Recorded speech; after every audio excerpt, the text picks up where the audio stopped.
Kondisi Arsy Hermansyah usai jatuh, alami cedera di tulang belakang. Kondisi Arsy Hermansyah setelah jatuh dari ketinggian 2 meter di sekolah. Anak Anang Hermansyah dan Ashanty mengalami cedera pada tulang belakangnya.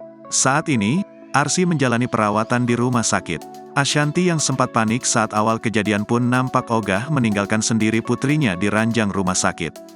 Bersama Anang, ia terus menemani Arsy yang dikabarkan masih harus beberapa hari lagi dirawat di atas ranjang. Tadi pagi dikasih tahu bahwa jadi di tulangnya dia, Arsy, yang sebelah sini, punggung, ada beberapa nomor nah di antara si tulang-tulang itu, cedera, ujar Ashanty. Kejadian yang tidak terduga itu membuat Ashanty membatalkan semua rencana yang sebelumnya sudah terjadwal. Namun hari Senin yang akan datang, Arsy dipastikan sudah kembali bersekolah.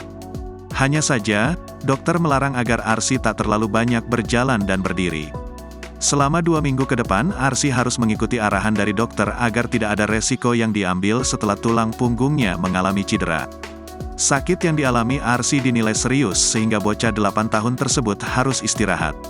Sebelumnya Arsy anak pertama Anang Hermansyah dan Ashanty dilarikan ke rumah sakit setelah diketahui jatuh di sekolahnya. Arsy tampak menjalani pemeriksaan lebih lanjut di rumah sakit. Masih bisa tersenyum dan tampak ceria meski terbaring di ranjang rumah sakit. Arsy menceritakan kronologi dirinya bisa sampai terjatuh. Arsy mengaku langsung terjatuh usai tangannya tak kuat mencengkeram mainan itu. Ia pun terjatuh dari ketinggian 2 meter dan sempat membuatnya sesak napas.